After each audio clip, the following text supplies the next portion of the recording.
اعوذ باللہ من الشیطان الرجیم بسم اللہ الرحمن الرحیم۔ خواتین و حضرات السلام علیکم ورحمۃ اللہ وبرکاتہ و مغفرتہ۔ پروگرام احکام شریعت ہے۔ فقہ حنفی سے متعلقہ مسائل جو قرآن و حدیث سے اخذ کیے گئے ہیں انہیں لے کر آپ کی خدمت میں ایک دفعہ پھر حاضر ہوئے ہیں۔ کچھ آفر کویسچنز ہیں، پہلے وہ لیتے ہیں۔ کسی نے پوچھا ہے کہ کیا مزار کی چادر اپنی قبر پر ڈلوا سکتے ہیں کہ نہیں؟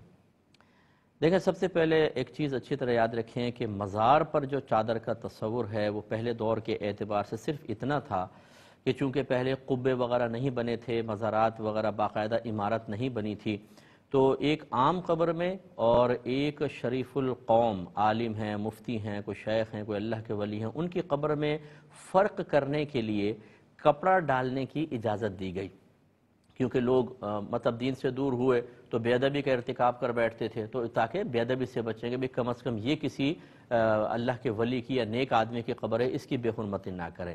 بس یہ ہے چادر کا تصور۔ اور اس کے بعد جو ہے وہ ایک جب چادر سے یہ مقصد پورا ہو رہا ہے تو دوسری چادر کی بھی حاجت نہیں، اور خاص طور پہ جب ایک قبہ بنا لیا جائے جس کو مزار کہتے ہیں ہم، تو اس سے تو پھر ویسی امتیاز قائم ہو گیا کہ بھئی یہ کسی بزرگ کی قبر ہے اور دوسرے کی قبر ہے۔ ایک بات تو یہ ذہن میں رکھیے گا، ضمناً میں نے آپ کو بتا دی۔ دوسری چیز یہ ہے کہ جہاں بھی کوئی مقدس ہستی ہوتی ہے اس سے متصل جو چیزیں ہوتی ہیں اس میں برکات ہوتی ہیں، اور اللہ تبارک و تعالیٰ کی وہاں چونکہ رحمت نازل ہوتی ہیں تو جو چیزیں قریب ہوتی ہیں مسلسل اللہ کی رحمت میں رہتی ہیں۔ جیسے طواف کو کر رہا ہے تو مطاف جو ہے بڑا اللہ کی رحمت کا مقام ہے، نزول رحمت کا مقام ہے، تو وہاں جو چیزیں ہوتی ہیں باعث برکت ہوتی ہیں۔ اس اعتبار سے اگر کوئی کپڑا ہے، کوئی چیز ہے، وہ باعث برکت ہے، وہ آپ اپنی قبر میں رکھنے کی وصیت کر سکتے ہیں۔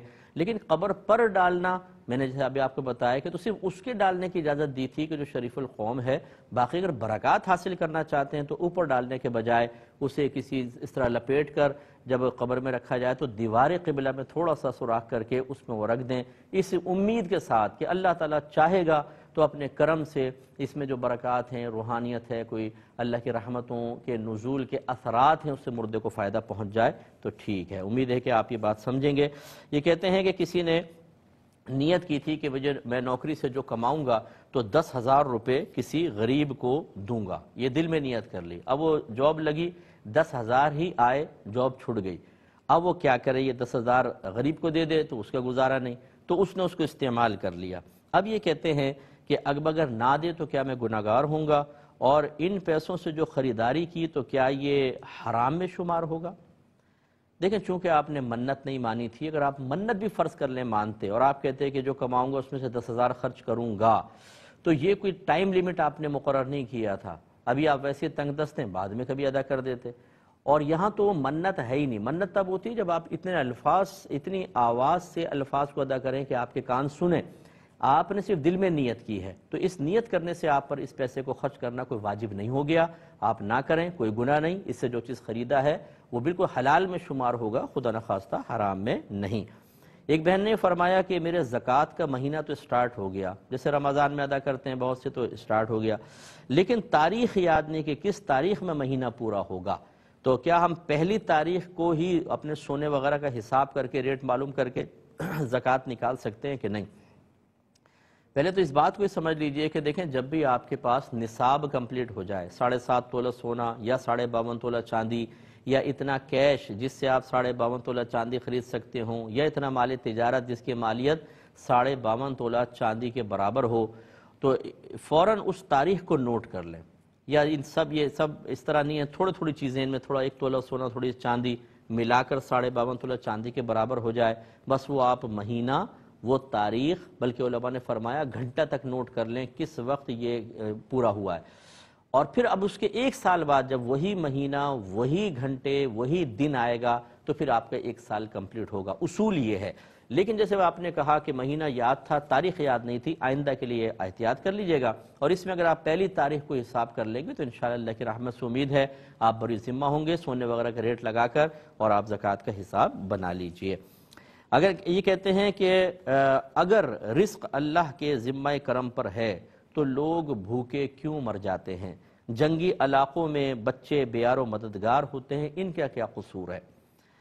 دیکھیں، ایک تو لفظ اگر سے جو ہے نا وہ شک پیدا ہوتا ہے، اور اللہ تبارک و تعالیٰ کی کسی بھی وعدے پر شک کا اظہار کرنا یہ بڑا خطرناک ہوتا ہے۔ اگر وہ بھائی ہمیں سن رہے ہیں تو انہیں چاہیے کہ احتیاطاً تجدید ایمان، تجدید نکاح کر لیں، کیونکہ اللہ تعالیٰ نے واضح طور پہ قرآن میں فرمایا کہ وَمَا مِن دَابَّةٍ فِي الْأَرْضِ إِلَّا عَلَى اللَّهِ رِزْقُهَا، زمین پہ چلنے والا کوئی جاندار ایسا نہیں جس کا رزق اللہ کے ذمہ کرم پر نہ ہو۔ وَأْمُرْ أَهْلَكَ بِالصَّلَاةِ وَاصْطَبِرْ عَلَيْهَا لَا نَسْأَلُكَ رِزْقًا نَحْنُ نَرْزُقُكَ، اپنے گھر والوں کو نماز کا حکم دے اور خود بھی اس پر ثابت قدم رہ، ہم تم سے رزق کا سوال نہیں کرتے، رزق تو ہم تمہیں عطا فرمائیں گے۔ جب یہ وعدہ خداوندی موجود ہے تو اگر کا لفظ اگر اللہ تعالیٰ کے ذمہ ہے تو اس لیے یہ مناسب نہیں۔ بہرحال تو بالکل اللہ کے ذمہ کرم پر ہے۔ اب لوگ بھوکے کیوں مر جاتے ہیں اس کے بارے میں عرض کرتا ہوں۔ ایک پہلے کالر ہمارے ساتھ ہیں۔ السلام علیکم۔ وعلیکم السلام ورحمۃ اللہ۔ جی بھائی جان۔ جی مجھ دو تین سوالات کرنے، ایک تو شعر سے متعلق سوال کرنا ہے کہ یہ صحیح یا درست کہ انسان گندے برتن میں جب دودھ نہیں ڈالتا تو اللہ تعالیٰ گندے دل میں نور کیسے ڈالے گا؟ یہ درست جملہ ہے یا غلط؟ دوبارہ بولیے۔ انسان جو ہے وہ اپنے گندے برتن میں دودھ نہیں ڈالتا تو اللہ عز و جل گندے دل میں نور کیسے ڈالے گا؟ ٹھیک ہے۔ اور دوسرا یہ ہے کہ اگر کوئی نماز جنازہ میں کسی نے کندھوں پر چادر لٹکائی ہوئی تھی تو اس طرح اس کی نماز جنازہ ہو جائے گی یا نہیں؟ اور تیسرا یہ ہے کہ اگر امام کی سجدے میں صرف 2 انگلیاں لگتی ہیں اور ان میں سے بھی ایک انگلی کی صرف نوک، تو کیا ایسے امام کے پیچھے نماز ہو جائے گی؟ اور چلے میں عرض کرتا ہوں انشاءاللہ۔ تو ایک کویسچن، اچھا یہ اس کا میں جواب دے رہا تھا، تو یاد رکھیے کہ اللہ کا وعدہ بالکل حق ہے، لیکن اس نے یہ وعدہ کہاں کیا ہے کہ میں کسی کو بھوکا نہیں ماروں گا، یعنی کسی کی موت بھوک سے میں مقرر نہیں کروں گا، یہ تو نہیں ہے۔ رزق اللہ کے ذمہ کرم پر ہے، جب تک کسی کا رزق اللہ کا ارادہ ہے وہ اللہ ہی اس کو عطا فرمائے گا، ملے گا۔ لیکن اللہ تعالیٰ نے اگر کسی کے بارے میں ارادہ کیا ہوا ہے کہ اس کو بطور آزمائش بھوکا ہی وفات دینی ہے، دنیا سے رخصت کرنا ہے، تو پھر یہ تو نہیں ہے کہ اللہ نے یہ فرمایا کہ اگر یہ ساتھ ہوتا کہ رزق اللہ کے ذمہ کرم پر ہے لہٰذا کوئی بھی بھوکا نہیں مرے گا، تو آپ کا آبجیکشن بالکل ٹھیک تھا۔ اللہ تعالیٰ نے رزق کا ذمہ رکھا ہے کہ جب تک رزق دینے کا اللہ کا ارادہ ہے وہ اللہ ہی عطا فرمائے گا، اس پہ ہمیں اطمینان رکھنا چاہیے، لیکن یہ اس کا وعدہ نہیں ہے کہ کسی کو بھی بھوکا نہیں مارے گا۔ لہٰذا چاہے جنگی حالات ہوتے ہیں تو وہاں بچے بھوک سے مر جاتے ہیں، اب ان کا قصور یا عدم قصور کا مسئلہ نہیں ہے، اللہ کی ذات بڑی بے نیاز ہے، وہ یہ نہیں کہ وہ قصور پہ ہی کوئی سزا مقرر کرتا ہے، وہ چاہتا ہے بطور امتحان کسی کے درجات بلند کرنے کے لیے، کسی کو نشان عبرت بنانے کے لیے، کبھی کسی کو سبق سکھانے کے لیے، کبھی کسی کو اظہار تشکر کی طرف مائل کرنے کے لیے اس قسم کے مناظر دکھاتا ہے، تو یہ اس کے وعدے کے خلاف نہیں ہے، ان دونوں میں فرق رکھا جائے۔ ایک کالر مزید ہمارے ساتھ ہیں۔ السلام علیکم۔ السلام علیکم۔ جی وعلیکم السلام ورحمۃ اللہ۔ مفتی صاحب میرے کچھ سوال ہیں۔ جی سب سے پہلا سوال یہ ہے کہ سورہ کہف آدھی فجر میں آدھی ظہر کے وقت پڑھ سکتے ہیں جمعے والے دن؟ ٹھیک ہے۔ اور دوسرا یہ کہ ایسا لباس جو جسم سے چپکا ہوا ہو، جیسے اوپر اگر ہم نے لانگ کوٹ پہنا ہوا ہے، نیچے سے اگر ٹائٹس وغیرہ ہیں تو گھر سے باہر جا سکتے ہیں ایسی کنڈیشن میں؟ ٹھیک ہے۔ اور تیسرا سوال یہ کہ اگر کوئی عورت اپنی جیسے اگر ماضی میں کچھ اگر ایسے کوئی معاملات ہیں اسے یاد کر کے غمگین ہوتی اور موجودہ جو نعمت ہے وہ اس کی ناشکری کے زمرے میں تو نہیں آئیں گی؟ اچھا۔ اور ایک اور یہ کہ اگر کوئی کسی کے ساتھ برا کرتا ہے تو اسے کتنا عرصہ اگر بندہ اس کو یاد کرے یا بالکل ہی کوئی کر رہا ہے تو کرنے دیں، اسے چھوڑ دیں اس کے حال پہ؟ مطلب کوئی اگر ہمارے ساتھ برائی کرے تو اس کو کب تک یاد رکھیں؟ کیا مطلب یاد رکھنے کیا مطلب؟ یہ یعنی دل میں کتنا کینہ رکھیں یا نہ رکھیں یا فوراً ہی ختم کر دیں، کیا کرنا چاہیے؟ ٹھیک ہے۔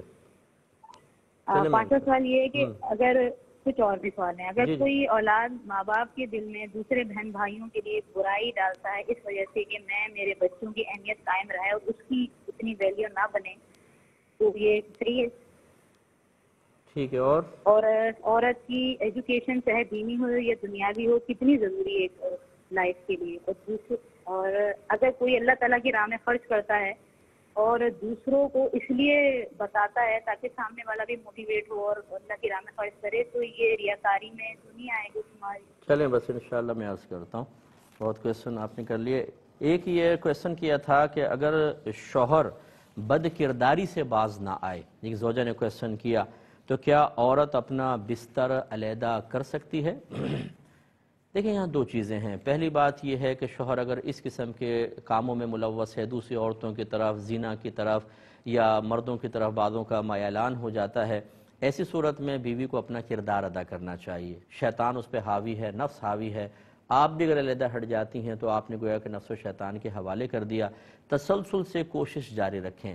میرے آقا صلی اللہ علیہ وسلم کے ساتھ کیا کیا معاملات کفار نے نہیں کیے، لیکن جب تک اللہ تعالیٰ کا حکم نہیں آیا کہ آپ ان کو چھوڑ دیں، سرکار مسلسل کوشش کرتے رہے. اور ہمارے لیے تو کوئی حکم نہیں آئے گا تو ہمیں ساری زندگی کوشش کرنی چاہیے. ہو سکتا ہے آپ کی توجہ، آپ کا پیار، آپ کی کوشش اس کو دوبارہ اس طرف مائل کر دے، تو چھوڑنا نہیں چاہیے. پہلی بات یہ. دوسری بات یہ ہے کہ اگر وہ اللہ کی نافرمانی کر رہا ہے تو عورت کو چاہیے وہ اللہ کی نافرمانی میں مبتلا نہ ہو، کیونکہ نبی کریم صلی اللہ علیہ وسلم نے ارشاد فرمایا کہ جب مرد اپنی زوجہ کو بستر پر بلائے اور وہ اس کا کہنا نہ مانے تو اس عورت پر ساری رات فرشتے لعنت کرتے رہتے ہیں. ایک روایت میں ہے کہ اگر وہ پیٹ پھیر کے سو جائے تو اس پہ فرشتے لعنت کرتے ہیں جب تک کہ وہ واپس نہ لوٹ آئے. اس میں اور بڑا مسئلہ ہے کہ اگر 3 دن تک وہ واپس نہیں لوٹتی تو 3 دن تک لعنت ہوگی. اس کا باقی میں جواب کمپلیٹ کرتا ہوں لیکن ایک مختصر سے بریک کے بعد. بسم اللہ الرحمن الرحیم. تو آپ کو ہم عرض کر رہے تھے کہ اگر شوہر گناہ کر رہا ہے تو زوجوں کو چاہیے وہ گناہ نہ کرے. تو لہٰذا اگر شوہر اس کو اپنے قریب رکھنا چاہتا ہے، وہ بلاتا ہے، تو اس کو یہ نہیں کہ اگر بستر علیحدہ کر کے چلی جائے، علیحدہ لیٹ جائے گی اور شوہر کو ضرورت ہو اس وقت عورت کی، تو کیا عورت یہ چاہتی ہے کہ وہ حرام طریقے سے اپنی ضرورت کو پورا کرے؟ ایک دفعہ صحابہ کرام عالم رضوان نے سرکار سے پوچھا، یا رسول اللہ صلی اللہ علیہ وسلم، ہم جو اپنی ازواج کے پاس جاتے ہیں کیا اس پر بھی ہمیں اللہ تعالی کی طرف سے ثواب حاصل ہوتا ہے؟ نبی کریم صلی اللہ علیہ وسلم نے ارشاد فرمایا کہ ہاں. انہوں نے عرض کیا رسول اللہ، یہ تو ہم اپنی نفسانی خواہش کی ایک طرف سے تکمیل کرتے ہیں. رحمت کونین صلی اللہ علیہ وسلم نے ارشاد فرمایا کہ یہ بتاؤ کہ اگر یہ خواہش نفسانی کی تکمیل تم ناجائز اور حرام ذریعے سے کرتے تو تمہیں گناہ ملتا کہ نہ ملتا؟ عرض کی ضرور ملتا. فرمایا پس جب حلال طریقے سے کرو گے تو ثواب ملے گا. اس کا مطلب یہ ہوا کہ یہ اس میں ثواب ہے. کم از کم شوہر وہ تو ثواب کما رہا ہے. کم از کم شوہر جب تک زوجہ قریب رہے گی وہ دوسری عورتوں کی طرف تو مائل نہیں ہو رہا. اس لیے ہمارا مشورہ ہوگا کہ ایسا نہ کریں. ہاں تیسری ایک صورت بنتی ہے کہ فرض کر لیں شوہر بہت زیادہ محبت کرتا ہے، گناہوں میں بھی ہے، غلطی میں بھی ہے، لیکن بیوی سے پیار بہت کرتا ہے اور بیوی یہ سمجھتی ہے کہ اگر میں تھوڑی سی ناراضگی کا اظہار کروں حکمتاً، تھوڑا سا اس سے دور ہوں، تھوڑا اپنے میکے جا کر بیٹھ جاؤں تو یہ اتنا محبت کرتا ہے، پیار کرتا ہے، توجہ ہے کہ یہ اس گناہ سے باز آ جائے گا. پھر واجب ہے اس طرح کی تدبیر اختیار کرنا.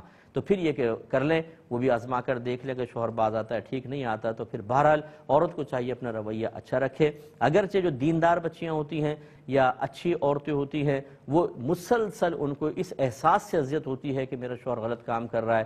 میں سمجھتا ہوں کہ یہ واقعی بہت ہی باعث اذیت چیز ہے، لیکن میں ایسی بہنوں سے گزارش کرتا ہوں کہ آپ صبر اور تحمل کا مظاہرہ کریں کہ جتنی اس تکلیف پہ آپ صبر کریں گے آپ کے درجے بہت زیادہ بلند ہوں گے، اور جب بروز قیامت اللہ تبارک و تعالی آپ کو اس کا اجر دے رہا ہوگا اس وقت شاید آپ کی تمنا کچھ اور ہو. میرے آقا صلی اللہ علیہ وسلم فرماتے ہیں کہ جب بروز قیامت مصیبت میں مبتلا رہنے والوں کو ان کی مصیبتوں پر صبر کے جواب میں اللہ تبارک و تعالی انعام عطا فرما رہا ہوگا، جو دنیا میں عافیت کے ساتھ رہے، سکون کے ساتھ رہے، وہ تمنا کریں گے کہ کاش ہماری کھالوں کو کینچیوں سے کاٹا جائے اور ہم اس پر صبر کر کے اس انعام کو پالیں. اس لیے صبر بہت اچھی چیز رہے گی. ایک کویسچن کیا کہ کیا اگر ہم کوئی صدقہ وغیرہ کرنا چاہیں تو ایک بکرا کر کے وہ پورے اہل خانہ کے لیے کافی ہو جائے گا یا ہر جان کا علیحدہ علیحدہ صدقہ نکالنا ہوگا؟ دیکھیں صدقہ کا مطلب ہوتا ہے اللہ تبارک و تعالیٰ کی رضا کی خاطر حصول ثواب کے لیے کچھ خرچ کرنا. اس میں اگر آپ بکرا ذبح کر کے اس کا گوشت تقسیم کرتے ہیں، غریبوں کو کھلا دیتے ہیں تو یہ بھی ایک صدقے کی صورت ہے، اور اس میں الگ الگ کرنے کی حاجت نہیں. ایک بکرا بھی کر سکتے ہیں. زیادہ کریں گے ہر جان کے لیے تو وہ الگ مسئلہ ہے، وہ اس پہ اور زیادہ ثواب ملے گا. لیکن یہ نہیں ہے کہ اگر ایک بکرا آپ نے اس نیت کے ساتھ غریبوں کو کھلایا کہ چلیں اس کا ثواب ہمیں ملے اور اس کی وجہ سے بلائیں وغیرہ دور ہوں تو پھر وہ سب کے لیے شاید کفایت نہیں کرے گا. ایسا نہیں ہے، اللہ کی رحمت بہت بڑی ہے، پورے گھر کے لیے بھی آپ کر سکتے ہیں. کچھ موجودہ پہلے کویسچن لے لیتے ہیں، یہ آفر کویسچنز تھے، ان کا سلسلہ انشاءاللہ جاری رہے گا. ایک انہوں نے پوچھا کہ شیئرز کے بارے میں آپ کیا کہتے ہیں؟ تو دیکھیں ہم تو منع کرتے ہیں، کیونکہ جس بھی کمپنی کے آپ شیئرز لیں گے اگر وہ کمپنی کسی سودی معاہدے میں ملوث ہے تو جیسی کوئی اس کا بزنس پارٹنر بنے گا وہ بھی اس ایگریمنٹ میں شامل مانا جائے گا. لیکن بہرحال کچھ علماء اس کی اجازت دیتے ہیں. جو اجازت دے رہے ہوں آپ ان سے اس کنڈیشنز کے ساتھ اجازت لینے کے بعد کر سکتے ہیں. ایک کالر ہمارے ساتھ ہیں. السلام علیکم. جی وعلیکم السلام ورحمۃ اللہ. جی بھائی جان. یہ مفتی صاحب میرے 3 کوشچنز ہیں. جی. پہلا سوال ہے کہ اگر کسی شخص کو یورین بیگ لگا ہوا ہو تو کیا وہ ایسی حالت میں حج یا عمرہ کے لیے جا سکتا ہے؟ کیا ہو؟ یورین بیگ لگا ہوا ہو. ٹھیک ہے. اور تو دوسرا سوال ہے کہ کیا حج بدل کے لیے ضروری ہے کہ اسی ملک سے کروایا جائے کہ جہاں پر فرض ہوا تھا؟ ٹھیک ہے. اور تیسرا سوال یہ ہے کہ اگر کسی شخص نے کسی خاص دن کے روزے کی منت مانی ہو تو کیا اسی دن روزہ رکھنا ضروری ہے؟ اور اگر ضروری ہے اور وہ نہ رکھ سکا تو پھر کیا کرنا ہوگا؟ ٹھیک ہے، میں عرض کرتا ہوں انشاءاللہ. ایک یہ کویشچن کیا تھا کہ یہ جملہ کہنا کیسا ہے کہ انسان گندے برتن میں دودھ نہیں ڈالتا تو اللہ تعالیٰ گندے دل میں نور کیسے ڈالے گا؟ دیکھیں یہ جملہ فی نفسی ٹھیک ہے، اس پہ کوئی وہ نہیں ہے، کوئی سخت حکم وغیرہ تو نہیں لگے گا، لیکن ان میں تقابل کرنا صحیح نہیں ہے. گندا برتن جو ہے وہ یقینی سے شریعت بھی اس کو منع کرتی ہے، طبیعت کے بھی خلاف ہے، نظافت کے خلاف ہے، اور یہ حصی طور پر گندگی ہوتی ہے، لہٰذا اس میں تو کوئی دودھ نہیں ڈالے گا کہ وہ کالا ہو رہا ہے، گندا ہو رہا ہے، مکھیاں اڑ رہی ہو، دودھ ڈال دیں آپ اس میں. لیکن دل کی گندگی اس طرح کی کیفیات کے ساتھ نہیں ہوتی کہ دل کے اندر وہ کالک ہے، غلاظت سی ہے، نور ڈالیں گے تو نور بھی گندا ہو جائے گا. کبھی نور گندا ہوگا؟ دودھ تو یہاں گندا ہو جائے گا، نور تو گندا نہیں ہوگا. اور پھر اللہ تبارک و تعالیٰ جب نور ڈالے گا تو نور اور گندگی ایک دوسرے کی ضد ہیں. جب اللہ تعالیٰ کسی کے قلب میں اپنی قدرت کاملہ سے نور پیدا کرتا ہے تو گندگی چھٹتی ہے. اب دیکھیں نا، جب آپ توبہ کرتے ہیں، استغفار کرتے ہیں، موت کو یاد کرتے ہیں اور اسی طرح قرآن پاک کی تلاوت کرتے ہیں، نبی کریم صلی اللہ علیہ وسلم نے ارشاد فرمایا یہ دل کے زنگ کو دور کر دیتا ہے. یعنی مختلف حدیثوں کا نچوڑ آپ کو عرض کر رہا ہوں. تو اس کے زنگ کو دور کرنے کا مطلب کیا ہے؟ کہ نورانیت پیدا ہوتی ہے جو دل کی گندگی کو دور کرتی ہے. اس کا مطلب ہے گندے دل میں نورانیت آ سکتی ہے، لیکن وہ اس طرح نہیں ہوگی کہ دودھ کا جیسے آپ برتن میں ڈالیں کہ دودھ بھی ہے اور گندگی اتصال رہے گا. یہاں ایسا نہیں ہوتا. جب دل میں نور پیدا ہوگا تو گندگی باہر نکل جائے گی. ہاں یہ ضرور ہے کہ یہ سوچنا کہ میں اللہ کی اطاعت نہ کروں، کوئی وہ ذرائع اور طریقے اختیار نہ کروں جس سے دل میں نور پیدا ہوتا ہے، اور ویسی فرضی بنا لیں کہ جی فلاں بزرگ کے پاس بیٹھ گیا، فلاں جگہ چلا گیا، دل میں نور پیدا ہوگا اور گندگی دور ہو جائے گی. ایسا نہیں ہے. ہم کنفرم یہ کہہ رہے ہیں کہ جب اللہ تعالیٰ نور ڈالے گا تو گندگی چھٹے گی. لیکن اگر آپ از خود اپنے ذہن سے بنا لیں کہ جی اللہ نور ڈال دے گا اور گندگی دور ہو جائے گی اور ہم کوئی عملی کوشش ہی نہ کریں، یہ غلط ہوتا ہے. اس کے لیے عملی کوشش کریں، پھر اللہ تبارک و تعالیٰ ان کو وسیلہ چیزوں کو بنا کر نور پیدا فرماتا ہے اور گندگی دور ہو جاتی ہے. اگرچہ اللہ تعالیٰ ان وسائل کا محتاج نہیں ہے، لیکن اکثر اس کی عادت الہیہ ایسی ہی جاری ہے. یہ کہتے ہیں کہ اگر کسی کے کندھوں پر چادر ہو اور وہ نماز جنازہ پڑھے تو کیا صحیح ہے؟ دیکھیں اگر چادر کے 2 کنارے لٹک رہے ہوں تو یہ رکوع سجود والی نماز کے بارے میں تو یہ حکم ہے کہ وہ مکروہ تحریمی ہوگی. نبی کریم نے منع فرمایا. نماز جنازہ جو ایک خاص دعا ہے حقیقتاً، وہ حقیقتاً رکوع سجود والی نماز نہیں، اس میں تھوڑا سا مطلب معاملہ نرم ہی رکھا جائے، وہ نماز ہو جائے گی، اس میں سختی نہ کی جائے. ایک یہ کہتے ہیں اگر امام صاحب پاؤں کی 10 انگلیاں نہیں لگاتے بلکہ 3 انگلیاں بھی نہیں لگتی، ان کی 1 انگلی لگتی ہے اور دوسری کا تھوڑا سا حصہ لگتا ہے، تو ایسے امام کے پیچھے نماز پڑھنا کیسا ہے؟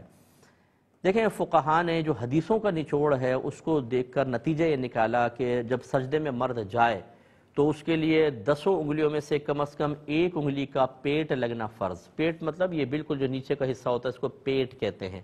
اور دونوں پیروں کی 3 انگلیوں کا پیٹ لگنا واجب اور 10 انگلیوں کا پیٹ لگنا سنت کریمہ ہے. کیونکہ نبی کریم صلی اللہ علیہ وسلم جب سجدے میں جاتے صحابہ کہتے ہیں آپ 10 انگلیاں موڑ لیا کرتے تھے، تو اس لیے یہ حکم بیان فرمایا اور اس میں دوام تھا، استمرار تھا. اور نبی کریم نے حدیث میں فرمایا کہ اللہ نے مجھے 7 ہڈیوں پہ سجدہ کرنے کا حکم دیا. ان سب کو ملا کر یہ نتیجہ نکلا ہے. لیکن بہرحال اگر ایک امام صاحب اس طرح کر رہے ہیں تو ان کو پیار محبت سے آپ کمیٹی کو کہیں یا امام صاحب کو لکھ کر دے کہ بھئی مسئلہ یہ ہے، آپ اس میں تبدیلی پیدا کر لیں. ان مسائل کے اندر بہت سی گنجائش نکل سکتی ہیں کیونکہ یہ فقہاء کے قائم کردہ نتائج ہیں، خاص کوئی اس طریقے سے قرآن یا حدیث میں صراحتاً یہ الفاظ نہیں آئے کہ 1 انگلی کا پیٹ لگنا فرض، 3 کا واجب، 10 کا سنت، یہ الفاظ آئے نہیں، لیکن نتائج یہ ضرور ہیں۔ تو ان نتائج کو بنیاد بنا کر اس میں اختلاف ہو سکتا ہے، کچھ کوئی قول کہتا ہے، کوئی قول کہتا ہے، گنجائش نکلتی ہیں ان چیزوں کے اندر، لیکن بہرحال امام صاحب جو مسئلہ ہے جو فقہا نے لکھا، جو میں نے آپ کو عرض کیا، ہم بھی اسی پر مسئلے پر عامل ہیں، لیکن دوسری جانب کا بھی ہمیں خیال رکھنا چاہیے۔ ایک امام ہیں، اگر وہ عرصہ دراز سے نماز پڑھا رہے ہیں اور ان کی انگلیوں کے مسائل ہیں، ہو سکتا ہے ان کے ساتھ کوئی صحیح شرعی عذر ہو، انگلی مڑتی نہیں ہے، بعضوں کی پین کرتی ہیں، بعضوں کا وزن زیادہ ہوتا ہے، انگلی موڑ نہیں پاتے، تو ان کے لیے شرعی عذر بنتا ہے۔ فوری طور پہ حکم لگا دینا کہ اس امام کے پیچھے نماز نہیں ہوگی، فتنہ فساد کا ماحول بن جانا قطعاً غیر مناسب ہے۔ کمیٹی کو گزارش کر دیں بھئی یہ مسئلہ ہے، کمیٹی ان کو خود کہہ دے گی اور نماز جاری رکھی جائے۔ یہ کہتے ہیں کہ سورہ کہف جو جمعے کو پڑھنا باعث فضیلت قرار دیا گیا ہے، ایسا ہو سکتا ہے کہ فجر کے بعد آدھی پڑھ لیں اور پھر ظہر کے بعد بھی آدھی پڑھ لی جائے؟ دیکھیں، جب کسی چیز کے بارے میں یہ ہو نا کہ اس دن جو پڑھے گا اسے ثواب ملے گا، وقت کی تعین نہ ہو تو پھر آپ اس کو مختلف حصوں میں پڑھ سکتے ہیں، اور اگر کوئی وقت کا تعین ہو جائے ظہر کے بعد، فجر کے بعد، جیسے بعض وظائف میں نبی کریم صلی اللہ علیہ وسلم نے تعین کر دیا ہے، تو پھر اس کو اسی وقت کے ساتھ مقید کیا جائے گا۔ یہ کہتے ہیں اگر کسی نے عورت نے لانگ کوٹ پہنا ہوا ہے اور نیچے ٹائٹ لباس پہنا ہوا ہے، جیسے جینز وغیرہ پہن لی یا پجامہ وغیرہ ٹائٹ قسم کا پہن لیا، لیکن لانگ کوٹ ہے تو سائڈ سے نظر نہیں آئے گا، کیا حکم شرع ہوگا؟ یہ بالکل جائز ہے۔ دیکھیں، لانگ کوٹ وغیرہ، یہ جو ٹائٹ لباس پہننا تھا یا باریک لباس پہننا، اس کو منع کیا گیا تھا وہ اس وجہ سے کہ کسی کی نگاہ پڑے گی اور اس کے دل میں برے خیالات پیدا ہوں گے، یہ چیز اس کو خرابی کی طرف لے کر آئے گی۔ لیکن جب اس پہ ایک لانگ کوٹ آ گیا تو اب وہ خرابی ظاہر نہیں ہو رہی، تو مطلقاً عورت کے لیے ٹائٹ لباس پہننا منع نہیں ہے۔ اگر وہ گھر میں اکیلی ہے ٹائٹ لباس پہن لے، کون منع کرے گا؟ صرف شوہر ہے وہ ٹائٹ لباس پہن لے، کون منع کرے گا؟ تو لہٰذا اصل تو یہ ہے کہ نگاہ پڑنے سے جو خرابیاں پیدا ہوتی ہیں اس وجہ سے منع کیا گیا، اور وہ لانگ کوٹ اس چیز کو مطلب کور کر رہا ہے کہ کوئی نہیں دیکھے گا، برائی پیدا نہیں ہوگی، تو اس لیے نیچے پہننا بالکل جائز ہے۔ یہ کہتے ہیں کہ بعض اوقات ماضی کے کچھ ایسے معاملات ہوتے ہیں، تنگ دستی رہی، کسی چیز سے محروم رہے، احساس کمتری رہی، اب اللہ تبارک و تعالی نے نعمتیں عطا فرما دیں، تو کوئی انسان اگر ان ماضی کی چیزوں کو یاد کر کے رنج محسوس کر رہا ہے، دیکھو وہ نہیں تھا ہمارے پاس، وہ نہیں تھا، وہ نہیں تھا، تو یہ موجودہ نعمتوں کی ناشکری تو نہیں ہوگی، یہ بالکل ہوگی۔ دیکھیں، جب اللہ تبارک و تعالی نے حالات بدل دیے، ظاہری نعمتیں عطا فرمائیں، اور ساتھ ساتھ اگر اللہ نے آخرت کا شعور بھی عطا فرمایا، اس کو بہتر بنانے کا شعور عطا فرمایا، تو بہت بڑی اللہ کی نعمت ہے۔ پہلے کیا ہوا اس کو چھوڑ دیں، وہ بھی اللہ تعالیٰ کا ایک کرم تھا، اس پہ جو صبر کیا اس کو جو انعام ملے گا وہ بہت بڑا انعام ہوگا، اور پھر انسان یہ تمنا کرے گا، جیسے میں نے آپ کو پچھلے پروگرام میں بھی عرض کیا تھا کہ پھر انسان تمنا کرے گا کہ کاش مجھے اور زیادہ مصیبتیں ملتی، میں اس پہ صبر کرتا تو ایسا ہوتا۔ تو ان چیزوں کو یاد کرنا اور ایسا رنجیدہ ہو جانا کہ موجودہ نعمت کی بھی اہمیت نکلتی محسوس ہو، یہ قطعاً غیر مناسب ہے۔ ایک مختصر بریک لیں گے، ہمیں یقین آپ ہمارے ساتھ ہی رہیں گے۔ بسم اللہ الرحمن الرحیم۔ ایک یہ کویسچن کیا تھا کہ اگر کوئی ہمارے ساتھ برائی کرتا ہے تو ہمارے دل میں کچھ کینہ پیدا ہوتا ہے، تو کیا یہ کینہ کس حد تک ہو سکتا ہے اور کب تک دل میں رکھنا چاہیے؟ دیکھیں، اس میں سامنے والے کے اصل میں معاملات ہوتے ہیں، اگر تو آپ کے دل میں اس کے لیے کینہ پیدا ہوا مذہبی اعتبار سے کہ وہ اللہ کو گالیاں بکتا ہے، رسول کریم صلی اللہ علیہ وسلم کے شان میں گستاخی کرتا ہے، اہل بیت اطہار کو برا بھلا کہتا ہے، صحابہ کرام کو، دیگر معاملات، تو پھر تو یہ کینہ کبھی ختم اس وقت تک نہیں ہونا چاہیے جب تک کہ وہ اعلانیہ توبہ نہ کر لے۔ یہ نہیں کہہ رہا ہوں کینے کا اظہار بھی کریں، مارے پیٹیں، جیسے آج کل سوشل میڈیا پہ مختلف چیزیں، یہ غلط چیز ہوتی ہے۔ اگر آپ کسی کی اصلاح کرنا چاہیں آج کل کے دور کے اعتبار سے، میں کہتا ہوں آپ ٹیبل ٹاک کریں اور پیار محبت سے چیز سمجھانے کی کوشش کریں، یہ حل کی طرف لے کر آئے گی۔ ہم جو یہ ڈھول بجاتے ہیں سوشل میڈیا پہ، ایک دوسرے پہ اٹیک کرتے ہیں، کبھی بھی اس سے اصلاح نہیں ہوگی۔ تو یہ یعنی اظہار کینہ ضروری نہیں، لیکن دل میں کینہ رکھنا ضروری۔ بعض اوقات ہوتا ہے دنیاوی وجوہات کی بنا پر کسی نے ہمارے ساتھ برائی کی، ہمیں نقصان پہنچایا، کوشش یہ کرنی چاہیے کہ یہ کینہ دل میں اگر پیدا ہو بھی گیا ہے، کہ فطرت انسانی ہے، جب کوئی برائی کرتا ہے تو نفرت پیدا ہوتی ہے، بعض اوقات ایک دائمی نقصان ہوتا ہے، جاب سے آپ کو نکلوا دیا، بہت اچھی جاب تھی، اب آپ تنگ دستی میں جاب کر رہے ہیں، گھر میں مسائل ہیں، تو جب مطلب آپ کو تکلیف پہنچے گی، آپ کو وہ تکلیف یاد آئے گی، اور جو اس کا سبب بنا ہوگا، جس نے لیگ پولنگ وغیرہ کی تھی، آپ کے دل میں اس کے لیے کینہ پیدا ہوگا۔ یہ ایک فطرت انسانی ہے، لیکن اس کو غالب نہ آنے دیں، وہ انتقامی کارروائی کا ذریعہ اور سبب نہ بنے۔ اس کو تو اللہ تعالیٰ معاف فرمائے گا، لیکن اگر آپ نے انتقام لیا اور وہ اس کے ظلم سے زیادہ ہوا تو اب وہ مظلوم آپ ظالم ہو گئے، آپ کی میدان محشر میں گرفت ہوگی۔ اور کب تک رکھنا چاہیے؟ یہ بھی دو چیزیں ہوتی ہیں۔ ایک ہوتا ہے معاملہ تھوڑا سا ہے، یہ زیادہ بھی ہے، چلیں دنیاوی ہے، اور آپ اس کو ختم کر سکتے ہیں ہمت کے ساتھ، تو دو چیزیں ہیں اس میں۔ ایک یہ کہ دل بھی صاف ہو جائے اور آپ اس کو معاف بھی کر دیں، یہ تو سب سے اعلیٰ چیز ہوتی ہے، نور علی نور ہے، تو آپ فوراً سے پیشتر ختم کر دیں، یہ سب سے افضل ہے۔ دوسری چیز یہ ہوتی ہے کہ دل سے نہیں جا رہا، آپ کوشش کر رہے ہیں ہٹ جائے، لیکن نہیں ہوتا، بیٹھ جاتا ہے بعض اوقات دل کے اندر کسی کی نفرت، کسی کا کینہ۔ لیکن اس صورت میں بھی شریعت یہ کہتی ہے آپ دل بڑا کریں اور ظاہری طور پہ اس کو معاف کر دیں، ظاہری طور پر اس سے ہاتھ ملائیں، اس کے ساتھ بیٹھیں، درگزر کر دیجئے۔ اب اگر آپ کی قلبی کیفیت نہیں جا رہی تو اللہ تعالیٰ معاف فرما دے گا، ٹھیک ہے نا؟ تو یوں مطلب جتنی جلدی ختم ہو سکے اسے ختم کرنا چاہیے۔ ایک یہ کہتے ہیں کہ بعض اوقات بھائی بہنوں کے اندر ایسا ہوتا ہے کہ ایک بھائی ہے یا بہن ہے، وہ اپنے والدین کے دل میں دوسرے بھائی بہنوں یا ان کے بچوں کی اس انداز سے نفرت ڈالے کہ ان سے وہ دور ہو جائیں اور اس کے ساتھ یا اس کے بچوں کی طرف ان کا میلان ہو جائے۔ ایسا کرنا کیسا ہے؟ دیکھیں یقینی سی بات ہے، یہ بہت بڑا گناہ ہے، یہ دلوں میں نفرتیں پیدا کرنا، ایک دوسرے سے جدا کر دینا، اس طرح کی ذو معنی بات کہنا کہ سامنے والا آپ کی محبت میں مبتلا ہو، دوسرے سے نفرت رکھے، اپنی اولاد میں عدل و انصاف سے دور ہو جائے، تو یہ سب گناہ کے کام ہیں۔ کتنا آپ حاصل کر لیں گے توجہ، کتنا کسی کے دل میں نفرت ڈال دیں گے، یہ دنیا کے اندر شاید تھوڑا بہت سکون کا سبب بن جائے، لیکن مرنے کے بعد پھر بہت خطرناک معاملہ ہوگا۔ اور خصوصاً اگر والدین کے دل میں دوسری اولاد کی نفرت ڈالی اور والدین کا انتقال ہو گیا، اب تو آپ تدارک بھی نہیں کر سکتے، وہ دوسری اولاد سے ناراض چلے گئے آپ کے نفرت ڈالنے کی وجہ سے، اور نفرت بھی کس لیے؟ میرے نمبر بن جائے، میرے اولاد کے نمبر بن جائے، تو یہ سب حرام اور گناہ کبیرہ ہے۔ یہ شیطان کا کام ہوتا ہے، دلوں کو دور کرنا، نفرتیں ڈالنا، اپنے ذاتی مفادات کے لیے دوسروں کے مفادات کو قربان کر دینا۔ اگر انسان ہی یہ کام کرنے لگے تو پھر اس مقام پر معذرت کے ساتھ شیطان کو آنے کی حاجت نہیں، کہ وہ کہتا ہے یہ میرا چیلا کام کر رہا ہے، اب میں آ کے کیا کروں گا؟ تو یہ گویا کہ شیطانی کام ہوگا، ایسا نہیں ہونا چاہیے ایک دوسرے کا۔ بلکہ اگر کوئی بہت بڑی چیز نہیں ہے، بہت بڑی برائی نہیں ہے، تو پردہ رکھنا چاہیے، ماں باپ کے دل میں اپنے تمام بچوں کی محبت ڈالنی چاہیے، پیار محبت سے رہنا چاہیے، یہ آئیڈیل سچویشن ہے، اسی کو اختیار کرنے کی کوشش کرنی چاہیے۔ ایک ہی کویسچن کیا کہ عورت کی ایجوکیشن، تعلیم کس حد تک ضروری ہے؟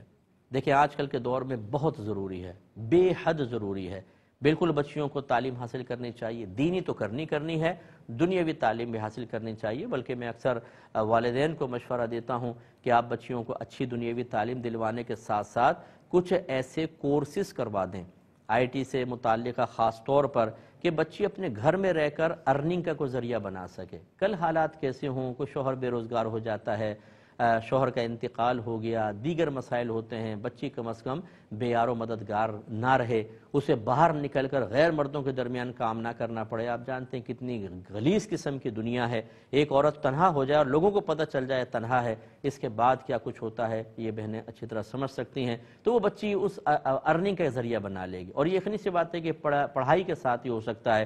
ہم نے یہاں تک دیکھا ہے کہ بعض لوگ اپنی خواتین کو بالکل بہت اسٹرکٹلی گھر میں رکھتے ہیں، کسی بھی کوئی کام نہیں کرنے دیتے، کسی قسم کا کوئی کسی سے بھی رابطہ نہیں ہونا چاہیے۔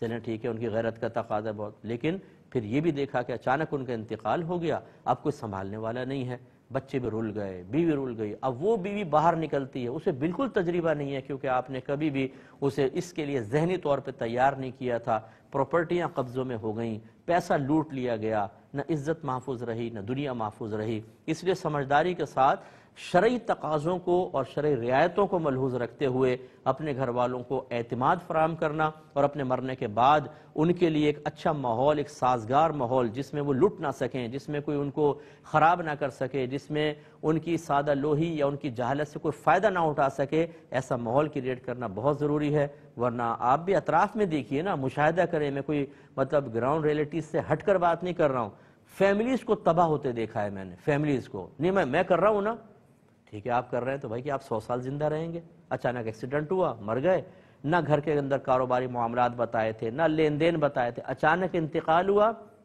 سب گیا۔ اس لیے سمجھداری کا مظاہرہ کرنا چاہیے۔ تو بچیوں کو بالکل پڑھانا یہ بہت ضروری ہے۔ دیکھیں نا، اگر میڈیکل لائن میں بعض کہتے ہیں جی میڈیکل لائن میں بچے کو نہیں جانا چاہیے، کوئی ایجوکیشن ہوتا ہے اور پھر وہ لاشیں سامنے ہوتی ہیں، مردوں کی، عورتوں کی، برہنہ لاشیں، لڑکے لڑکیاں کھڑے ہیں، بڑا عجیب و غریب ماحول ہوتا ہے۔ ارے بھائی جان، میں آپ سے کویسچن کرتا ہوں، آپ کی زوجہ کی ڈیلیوری ہے، آپ کی زوجہ کا آپریشن ہونا ہے، کمر کا آپریشن ہونا ہے، اب کون کرے گا؟ اگر ایک لیڈی ڈاکٹر ہو، عورت سرجن ہو، تو کتنا اچھا رہے گا کہ عورت کا کرے۔ مجبوری میں بھی ہوتا ہے نہیں کہ مردوں سے کروانا پڑتا ہے، اور بہت سارے معاملات ہوتے ہیں۔ اگر بچیاں پڑھ کر آگے نہیں آئیں گی تو کیسے کام چلے گا؟ آپ ایسا کیوں نہیں کرتے کہ بہت سارے لوگ ہم ذہن ملیں، پیسہ جمع کریں، بچیوں کو کچھ کو پڑھائیں، پھر ان کو ادارہ قائم کریں، ان سے کہیں اب ایسی بچیاں تیار کرو جو جلدی جلدی عورتوں کی ضرورت کو پورا کریں، تاکہ مردوں کے پاس علاج معالجے وغیرہ کے لیے، تعلیم کے لیے جانے کی ضرورت ہی نہ پڑے۔ یہ نہیں کریں گے، تنقید اور اس کے علاوہ بچیوں کو روک لینا، یہ سب چلتا رہے گا۔ پھر وہی لوگ ہوں گے جو مردوں کے پاس ہی عورتوں کو جانے کی ان کو اجازت دینی پڑتی ہے۔ پھر یہ آپ پہلے کیوں منع کر رہے تھے؟ بھئی تو تعلیم دینے میں کوئی حرج نہیں ہے، یہ وقت کا تقاضا ہے، اس کو سمجھنا ہوگا۔ یہ کہتے ہیں کہ اگر کوئی خرچ وغیرہ کرتا ہے اور ترغیباً دوسروں کو بتاتا ہے یا دکھاتا ہے تو کیا یہ بھی ریاکاری میں آئے گا؟ دیکھیں، ریا کا مطلب ہوتا ہے کہ جس عمل سے اللہ تبارک و تعالی کی رضا حاصل ہو سکتی ہو، اسے دنیاوی فائدے کے لیے کرنا۔ اب دنیاوی فائدے کی مختلف صورتیں ہو سکتی ہیں۔ آپ نے اپنی تعریف کروانی ہے، مرکز محفل بننا ہے، لوگوں کو اپنی طرف مائل کرنا ہے، ان کے دلوں کی تسخیر ہے، کوئی اپنا کام نکلوانا ہے، کسی نقصان سے بچنا ہے، دنیاوی نقصان سے، یہ سب ریا کے اندر آتا ہے، یہ حرام اور گناہ کبیرہ ہے۔ لہذا ان نیتوں کے ساتھ اگر کوئی خرچ کر رہا ہے تو غلط ہے، اور اگر صرف یہ ہے کہ میں خرچ کر رہا ہوں یا میں بتا رہا ہوں تاکہ دوسروں کو ترغیب ملے، اس کی اجازت اور گنجائش ہے۔ لیکن یہ وہی کرے کہ جو پہلے اپنے نفس کی بدلتی ہوئی کیفیات اور اپنے قلبی احوال پر اچھی طرح واقف ہو اور عبادت اور ریاضت میں ماہر ہو، کیونکہ شیطان بڑی ہی ٹیکنیک کے ساتھ انسان کو نیکی کا رنگ دکھا کر گناہ کروا لیتا ہے، یا بعض اوقات گناہ کا ایک تصور پیدا کر کے نیکیوں سے دور کر دیتا ہے۔ تو ایسا نہ ہو کہ ترغیب کے آڑ میں وہ آپ کو ریاکاری میں مبتلا کر دے۔ اس لیے اچھی طریقے سے پہلے اپنے آپ کو سمجھ کر، قلبی احوال پہ نظر رکھ کر، شیطان کی چالوں پہ نظر رکھ کر، نفس کی چالوں پہ نظر رکھ کر ایک عرصے تک اپنے آپ کو پہلے انسان عبادت ریاضت میں رکھے، اس کے بعد کوئی عملی قدم اٹھائے تو درست ہے۔ جیسے میں نے آپ کو عرض کیا تھا کہ ہماری کتاب قرب الہی آنے والی ہے، وہ بہترین کتاب ہے، اس کو پڑھیں، بہت ان تمام چیزوں کے بارے میں اچھا آپ کو سمجھ میں آئے گا انشاءاللہ۔ یہ کہتے ہیں کہ اگر کسی شخص کو یورین بیگ لگا ہوا ہے، اس میں پیشاب وغیرہ جمع ہوتا ہے، تو حج یا عمرے کا کیا حکم ہے؟ دیکھیں، اگر تو ان پہ حج فرض ہو چکا ہے تو پھر تو فرضیت حج کا اعتبار کرتے ہوئے یہ ضرور کہا جائے گا، کیونکہ حج کے اندر ایک طواف، جو اگر آپ حج تمتع کر رہے ہیں وہ واجب ہے، اور ایک طواف زیارہ وہ فرض ہے، وہ دو کرنے ہوں گے۔ تو وہ یورین بیگ کے ساتھ جب وہاں کرنے لگے تو پہلے اس کو خالی کر لیں، اور پھر طواف کے دوران اگر کچھ نکلتا رہے گا اللہ تعالیٰ معاف فرمائے گا، کیونکہ وہ فرض ادا کر رہے ہیں، اور فرض کے اندر اس کی گنجائش ہے۔ جیسے فرض نمازیں بھی تو وہ ادا کرتے ہیں، تو بیگ لگا ہوتا ہے، اس کو خالی کر کے نماز شروع کی، لیکن تھوڑے سے قطرات اس میں آ گئے، اب نجاست اٹھا کے وہ نماز پڑھ رہا ہے، لیکن شرعی صحیح عذر ہے تو اس کی گنجائش نکلے گی، تو اس لیے اس میں مسئلہ نہیں۔ اور باقی تو حج کے جو تمام ارکان ہیں وہ باہر کے ہوتے ہیں۔ باقی نفلی حج اور نفلی عمرہ، اس میں ہم منع کریں گے کہ بہتر ہے کہ مسجد میں آلودگی لے جانی ہوتی ہے، لے جانا لازم آئے گا تو نہ جائیں تو بہتر ہے۔ یہ حج بدل کے لیے یہ فقہا نے لکھا ہے کہ جہاں پر حج فرض ہوا وہیں سے کسی کو بھیجا جائے، اور ایک انہوں نے کہا کہ منت کا روزہ مانا ہے خاص کسی دن میں، تو اسی دن میں رکھیں یا کسی اور دن میں؟ تو دیکھیں اسی دن میں رکھنا ہوگا، اور فرض کر لیں وہ اس دن نہ رکھ سکے، جیسے کہا تھا اس جمعے میں روزہ رکھوں گا، تو پھر کسی اور دن اس کی قضا کر لی جائے، ادا ہو جائے گی۔ اور تاخیر کا جو گناہ ہے اس پر اللہ تبارک و تعالیٰ کی بارگاہ میں توبہ کرنی ہوگی۔ اب اپنے میزبان کو، ہماری کیو ٹی وی کی پوری ٹیم کو اجازت مرحمت فرمائیں۔ آپ ہمارے لیے دعا کریں، ہم آپ کے لیے دعا گو ہیں۔ اللہ تبارک و تعالیٰ آپ کو دینی شعور عطا فرمائے، آپ کے بچوں کو نیک، پرہیزگار، متقی اور آپ کے آنکھوں کی ٹھنڈک بنا کر رکھے، آپ کے گھر میں مذہب کو غلبہ عطا فرمائے، اور اس کی روشنی میں اپنے تمام معاملات کو سنوارنے، سدھارنے کی توفیق عطا فرمائے۔ آمین۔ وآخر دعوانا ان الحمد للہ رب العالمین۔